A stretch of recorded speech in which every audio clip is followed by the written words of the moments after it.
Now, former Vice President Joe Biden and President Donald Trump squared off in one of the most brutal presidential debates in recent history. Did either candidate's performance move undecided voters, or did the performances of both turn voters off? Joining us with analysis of this first debate of the 2020 presidential race is Wall Street Journal columnist Bill McGurn. Bill, this debate is being widely written off as the worst ever, a train wreck. I was with a focus group, and they were mortified by the lack of decorum and the personal attacks. What was your overall impression? Well, I share the conventional wisdom about this in terms of President Trump. I think that it was a loss for him in the sense I think he was a little overly aggressive. People don't like interruptions, right? It doesn't come across, they can't hear. That said, there's a little of the pearl clutching in this because, you know, debates in the past in our history have been pretty raucous. The Lincoln-Douglas debates, you know, we think of them as this kind of professorial contest, but they used language that we couldn't print in some of these debates. It was very raucous. It was a different format. Each guy spoke for about an hour or so it wasn't the interruption, but it was very raucous.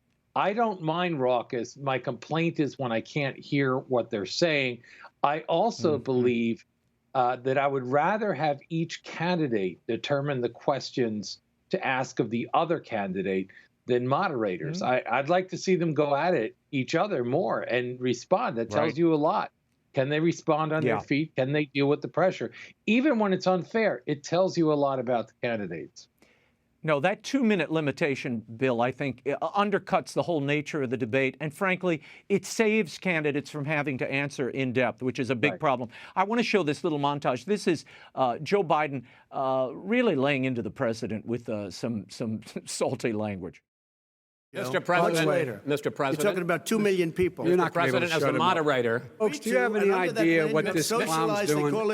Will you shut up, man? Listen, who is on your... Well, it's hard to get any word in with this clown. You're the worst president America has ever had. Hey, come Joe, on. Biden said Trump was a national embarrassment as a result of this, but he was no better. What impact does this have on voters, do you think, particularly that slim group of undecideds?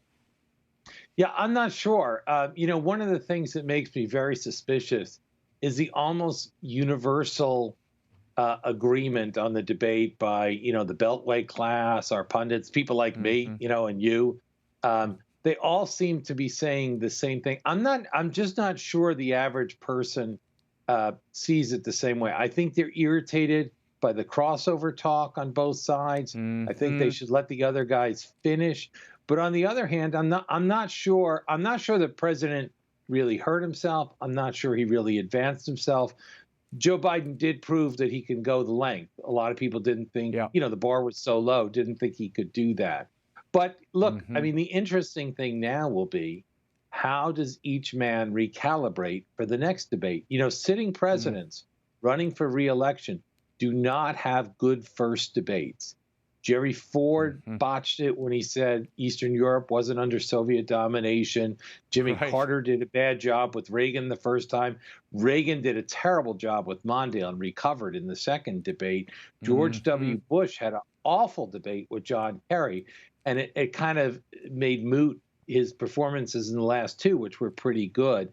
And even Barack Obama, I think, lost the first debate. Mitt Romney, although Romney didn't follow up. So there's kind of a tradition of the first debate not being so great for the president. Yeah, and this one, I thought it was a wash between the two of them. But watching the undecideds, whom I was with in Scranton, I had a focus group, they all thought that Joe Biden had been making this case that he was the empathy candidate. He was the one who cared and would bring decorum and decency back to the White House. He undercut that with that performance, I thought, at the debate. And they saw it. They felt it. Yeah, I agree with that. I think they both undercut themselves a little. Again, no one likes interruptions. If you're tuning in, you want to hear what each man says. And so that doesn't serve either of them well. I do think that one of the reasons for the interruptions is they didn't have allowance in the debate format for each man to answer the charges brought up by the other guy. You know, if you just hear something you consider outlandish, you want to, you want to answer it. And I think it was frustrating for both these guys not to be able to answer. Yeah, no rebuttal time. I want to get into a few key moments. When asked if he was jamming through the nomination of Amy Coney Barrett, as the Democrats have accused the president of doing, Trump had this to say. I will tell you very simply, we won the election. Elections have consequences. We have the Senate, we have the White House, and we have a phenomenal nominee, respected by all. The left has been attacking Trump for what they call a double standard. When Obama nominated Merrick Garland to the bench and the Senate refused to confirm him, how did Trump's argument hold up, do you think, Bill? Yeah, I think he has a good argument there. I think Mitch McConnell has a good argument. Technically, it's not a violation of what they did because Mitch McConnell made it very clear, unlike some of the other Republicans, that in the Merrick Garland case, he was not holding a vote on it because the Senate and the White House were in the hands of different parties. That is not the case now. I would go further. It's just extraordinary to me at a time when the Democrats are saying, let's abolish the Electoral College, let's get rid of the filibuster, let's stack the Supreme Court. Every time something doesn't go their way, they want to change the whole rules. Nothing the Republicans are doing now violates the Constitution. It's fully in keeping with their constitutional prerogatives. You brought up what the Democrats are planning in retaliation for a confirmation of Amy Coney Barrett. Vice President Biden was asked explicitly about this, either ending the filibuster or packing the court. Here was his response. Whatever position I take on that, that'll become the issue. The issue is the American people should speak. You should go out and vote. You're in voting now. Vote and let your senators know how strongly you feel. Vote now. Are you going to pack the Make court? sure you, in fact, let people know He doesn't want you're to a answer the senator. question. I'm not going to answer the question. Frankly, how did he get away without having to answer that question, Bill? Yeah, it's an outrageous answer. I'm not going to answer the question because my answer might be an issue. Well, that's why we have elections, to let people know where we stand and what they're going to do, not to hide it. Look, I thought the more egregious thing was not, in addition to not pressing him on that and not making him answer, the more egregious thing is, okay, you asked Donald Trump about white supremacy, fair enough. But no one asked Joe Biden about the treatment of Amy Coney Barrett, fellow Catholic. You know, at his convention, it was all about how the Democratic Party is today faith-friendly. There's not a single story on Joe Biden that doesn't mention the rosary beads he carries in his pocket and that he goes to church regularly. I think he ought to have been asked, does he repudiate the attacks on her faith made by a lot of his fellow Democrats and say there's no home for this in his Democratic Party? He wasn't even asked, which I think is a terrible thing, too. No, you wrote an excellent piece on just this question recently, and it's worth reading. The economy and shutdown due to COVID-19 are very much on people's minds, Bill. When asked about the difference between his recovery plan and Biden's, the president said this. He will shut it down again. He will destroy this country. You know, a lot of people, between drugs and alcohol and depression, when you start shutting it down, you take a look at what's happening in some of your Democrat-run states where they have these tough shutdowns. And I'm telling you, it's because they don't want to open it. One of them came out last week. You saw that. Oh, we're going to open up on November 9th. Why November 9th? Because it's after the election. They think they're hurting us by keeping them closed. They're hurting people. Governor Gretchen Whitmer of Michigan has decided to extend the shutdown through October. Now, Bill, the unemployment rate since the beginning of this virus has gone above 14%. At last reporting in August, it was at 8.4%, which is still high. Do you think Trump's answer resonated with voters? I think it does with some. The problem is we live in a very bifurcated country right now. You know, we all hear all the time this platitude, we're all in it together. In my town in suburban New Jersey, we're not in it all together. I can sit and do my job here from my office. It's at most an inconvenience for me, but I know people who are really struggling because they own retail shops and so forth. They can't open restaurants, or at a very limited capacity. So God bless these people, because I don't know how they make it through. They're being stuck, you know, hairstylists and so forth. They don't have the glam jobs, but they're really being stuck. And our governor is one of those governors keeping very, very heavy restrictions on. So I think the president is right about that. And also it's right to put this forward as a difference between the two men. Joe Biden was asked, would he shut it all down if someone, say at the CDC, told him to? And he said yes. And it kind of ignores that there are risks to opening, but there are also risks to being shut down. Not just economic risks. There are a lot of health-associated risks, too, which the CDC talks about. Yeah, and risks to our constitutional rights, as we'll discuss later with Bishop Paprocki. Race came up at this first debate. Trump was asked if he would condemn white supremacy, as you mentioned earlier. Here was his response. I'm willing to do anything. I want to see peace. Then do it, sir. Say it. Do it. Say it. Do you want to call him? What do you want to call him? Give me a name. Give me a White name. supremacists and Who would white you like me to condemn? White supremacists and right Proud Boys, stand back and stand by. But I'll tell you what. Somebody's got to do something about Antifa and the left, because this is not a right-wing problem. This is a left-wing. And then Biden responded this way about Antifa. This is a left-wing. Director. This is a left-wing problem. White supremacist. Antifa's an idea, not an organization. What do you make of that, Bill? I call them vow moments where, you try to get a candidate to make a vow. He'll accept this or condemn that. Right. But there were no such vows presented to Biden, even on this Antifa point. Exactly. Look, I think it was really outrageous that the moderator brought up Charlottesville, which we know is a fraud. The idea that Trump was saying some neo-Nazis are very fine people and white supremacists. No one really believes that Donald Trump is a racist. Now, that said, as in so many other things, whether it's because he just doesn't want to give in to the crowd trying to pin him down or catch him in a gotcha, I think Donald Trump could have given an answer that was a little more clear. Said, yes, of course I condemn white supremacists. I don't want them in the party, and I condemn their actions. And he could have gone to say, but in our cities now, we really should be condemning Antifa and the other people causing all this problem to people's lives and livelihoods on our street. I think he could have given a better answer. It's the same with his answer on whether he'll respect the election results. Obviously, he doesn't want to speculate about losing, but I think he should have said, of course, I will respect fair and clear results. And I also think it's very hard. He's an unconventional man. He's a package deal. Yep. The things that makes him a fighter sometimes also makes him kind of stumble on these questions. Mm-hmm. I also think, as you pointed out, it's very difficult when you've got 2-on-1. Two people haranguing you to do something, and you feel you're having to fight them both off at once. I think that was part of the confusion in the way the answer was offered, and in the style in which it was offered, which was pugnacious and tough. The president had this to say about law and order. Listen, Bill. We believe in law and order, but you don't.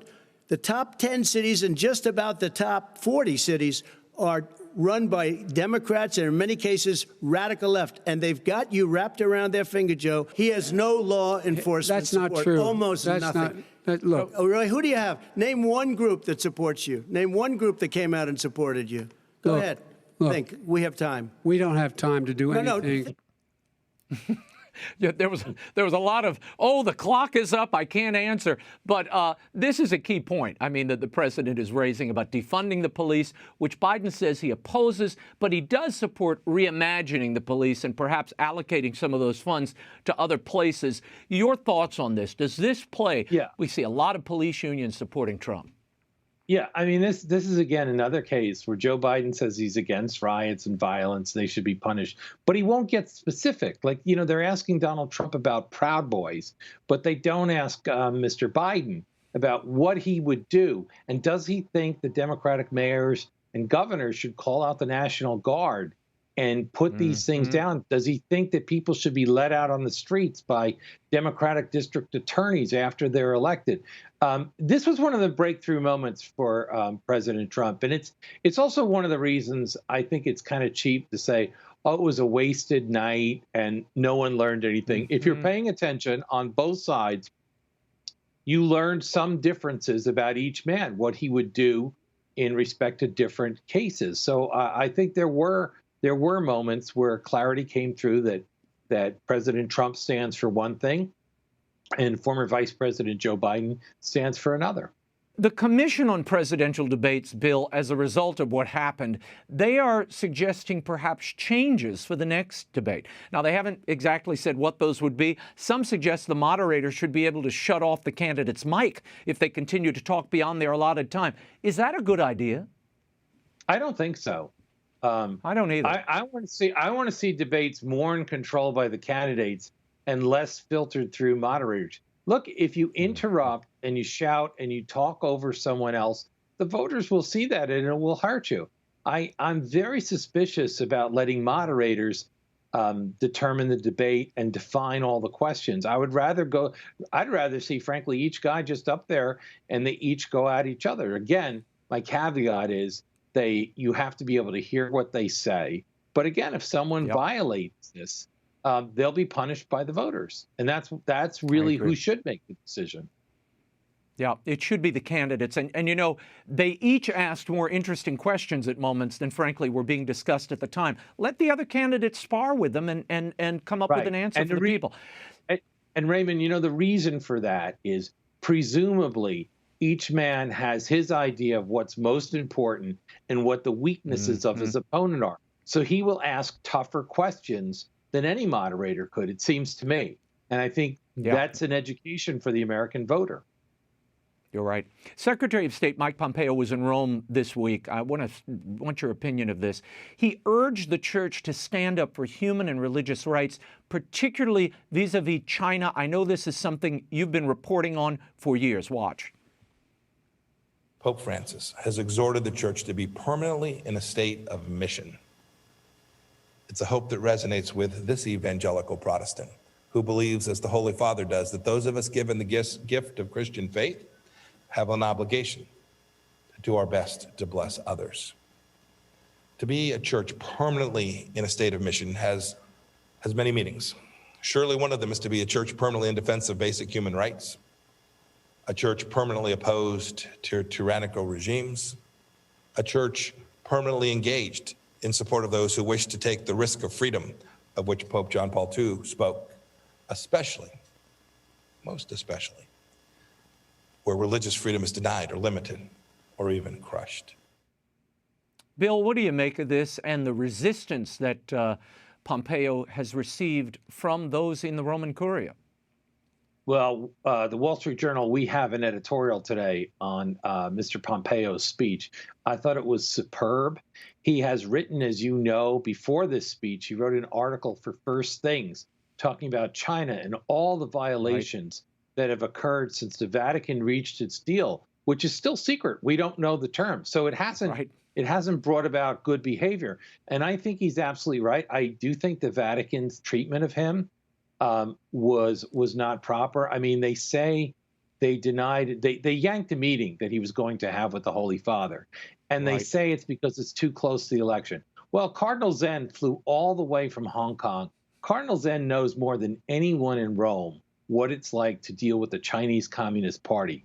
And they didn't give him an audience. Was that because of an election? Is the Cardinal up for election somewhere, or his party?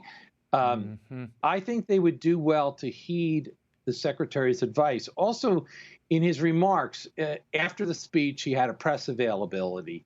And one of the reporters said, you know, people in the Vatican feel that you're attacking them on this. And he said, oh, quite to the contrary. He wrote his article to honor the Catholic Church, to honor its witnesses, to point out what it's done, not to underestimate the soft power it has by going at totalitarians and authoritarians at their weakest spot, their moral credibility.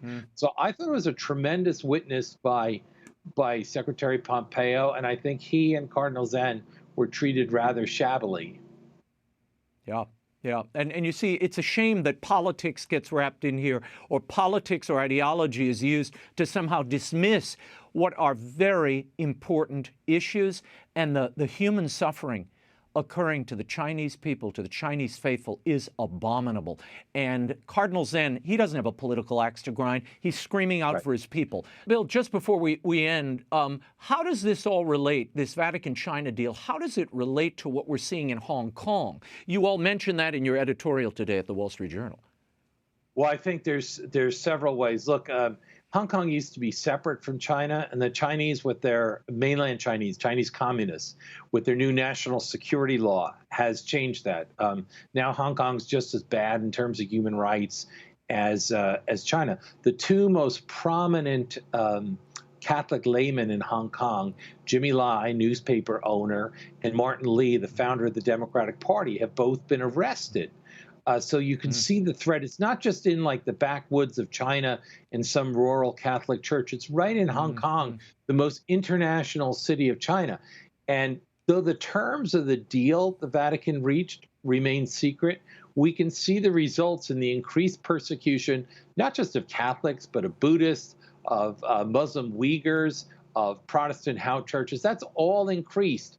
And as it's increased, the other consequence that we see is the Vatican's silence. The Vatican just won't criticize China, the most egregious violator of religious liberty on the earth today. I'm glad you brought that up. It's an important point. Bill McGurn, we could talk all night. You can keep up with Bill McGurn's commentary at the Wall Street Journal, WSJ.com. Thank you, Bill. Thanks, Raymond.